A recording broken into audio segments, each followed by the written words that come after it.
Communicative approach के बारे में, उसके कुछ प्रिंसिपल के बारे में जानेंगे कि कम्युनिकेटिव अप्रोच के क्या उद्देश्य, क्या सिद्धांत है। पहला है language learning is learning to communicate. मतलब लैंग्वेज जो सीख रहे हैं वो किस लिए, कि आप जो है वो एक अच्छा संप्रेषण कर सके। इसका पहला जो सिद्धांत है वो क्या है कि जो आप लर्निंग लैंग्वेज, जो भी आप भाषा सीख रहे हैं, उसका पहला उद्देश्य आपका संप्रेषण करना, यानी एक दूसरे के साथ आप किस तरीके से कम्युनिकेट करें, वो है। सेकंड आपका पॉइंट आता है effective communication is the very purpose of language teaching learning. Means आपके संप्रेषण को ये और भी प्रभावशाली बना देता है यदि आपको लैंग्वेज टीचिंग लर्निंग, मतलब जो आप भाषा का ज्ञान अगर आपको प्राप्त होगा तो जो आपका संप्रेषण होगा, जो आप एक दूसरे से इंटरेक्ट होते हैं या एक दूसरे के साथ जो भाषा का प्रयोग आप करते हो, वो जो है और अधिक प्रभावशाली हो जाएगी with the help of communicative approach, यानी कि संप्रेषण के माध्यम से। That third one is translation may be used where students need or are benefited from it।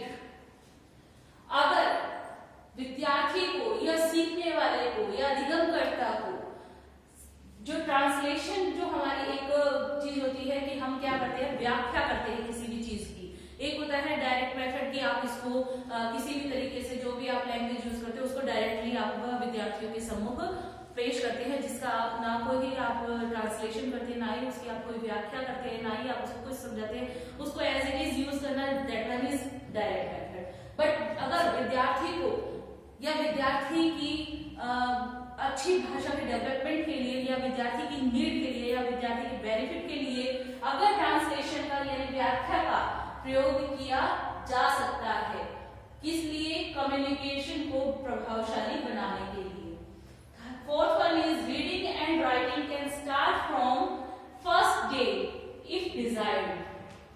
Communicative approach के अंदर जो फोर्थ जो हम सिद्धांत पढ़ रहे हैं उसमें क्या है, रीडिंग और राइटिंग का, यानी पढ़ने का और लिखने का।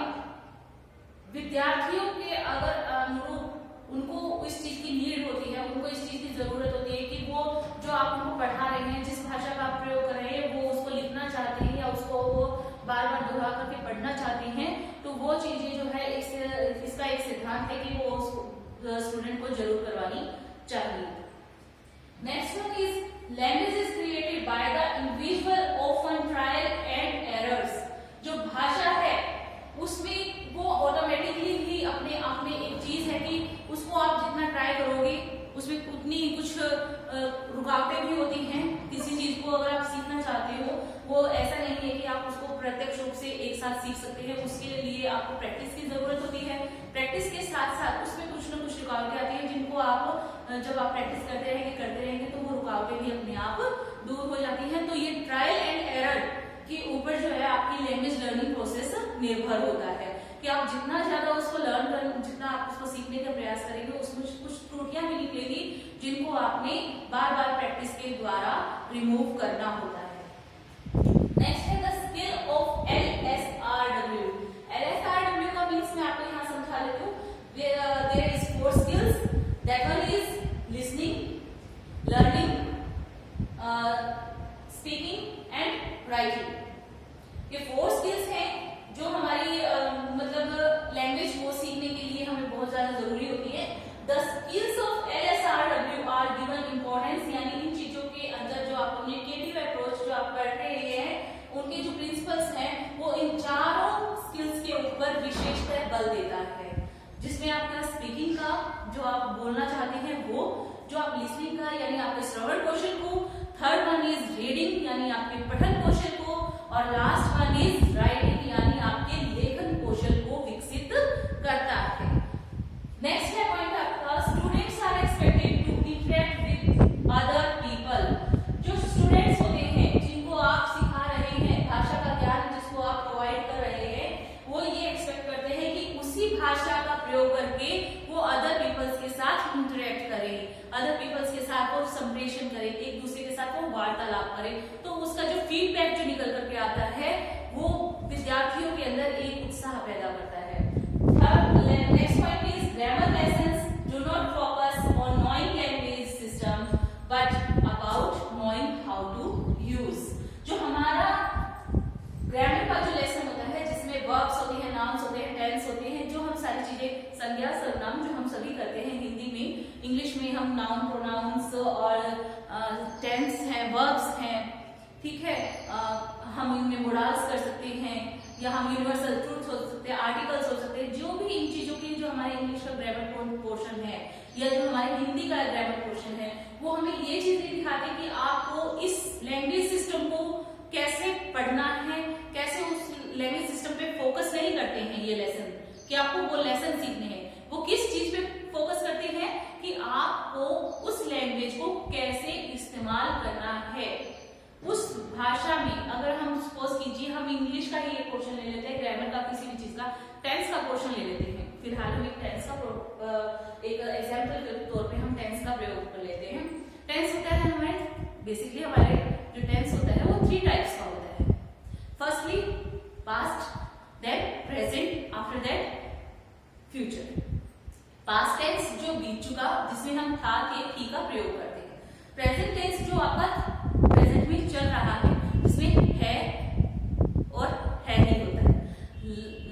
जो हमारा लास्ट है पॉइंट वो है फ्यूचर टेंस। फ्यूचर टेंस में जो आपका होने वाला है जिसके बारे में आपको खुद को नहीं पता, जो आपके फ्यूचर में होने वाला है उसके बारे में क्या होगा, कैसे होगा, गा गे गी का जहां प्रयोग होता है, जिस स्थान पे हम गा गे गी का प्रयोग करते हैं वहां पे हम फ्यूचर टेंस का प्रयोग करेंगे। जैसे फॉर एग्जाम्पल हम जानते हैं कि हम भविष्य में कहाँ जाएंगे या हम वहां मनाली जाएंगे, घूमने जाएंगे, ठीक है, ये हम एक एग्जाम्पल। अगर हम इन चीजों को देखें तो इनमें कहीं ना कहीं वर्ब्स का भी प्रयोग हुआ है, ठीक है, वर्ब की first form, second form, third form, जहां जहां हम इस सेंटेंस को किसी पास्ट सेंटेंस को बनाएंगे तो भी, प्रेजेंट के सेंटेंस को बनाएंगे तो भी और फ्यूचर के सेंटेंस को बनाएंगे तो भी।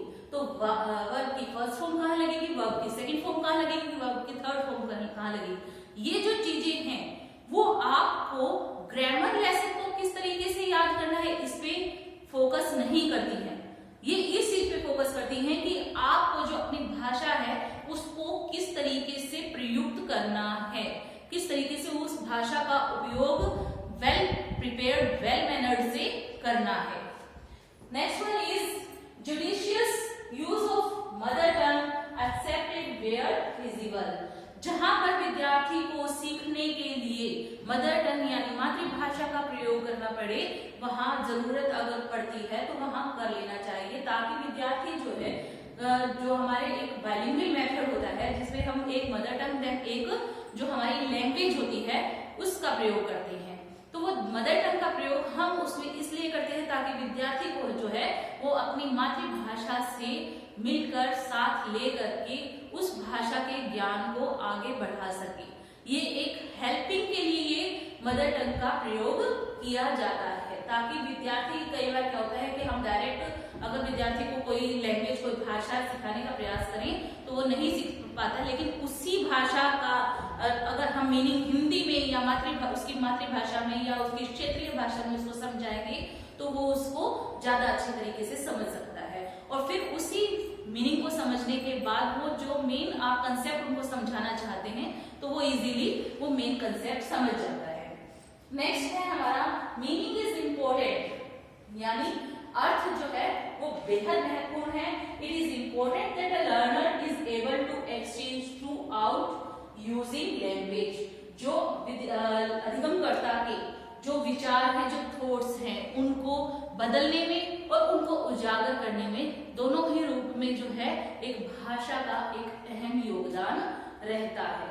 उसको जो हम यूज करते हैं वो कम्युनिकेटिव अप्रोच के अंतर्गत जो हमारे बेसिकली जो भाषा को हम सिखाने का प्रयास करते हैं इस माध्यम से, तो वो विद्यार्थियों के लिए तब कारगर होता है जब विद्यार्थी स्वयं अपने विचारों को बाहर निकालने का या अपने विचारों में थोड़ा सा परिवर्तन लाने का, एक्सचेंज करने का, एक दूसरे के विचार को समझने का प्रयत्न करता है, तब इस लैंग्वेज का जो मोटिव है वो कंप्लीट हो जाता है। आज का हमारा ये प्रिंसिपल ऑफ कम्युनिकेटिव अप्रोच का टॉपिक यही समाप्त होता है। तब तक के लिए धन्यवाद। Stay home, stay life.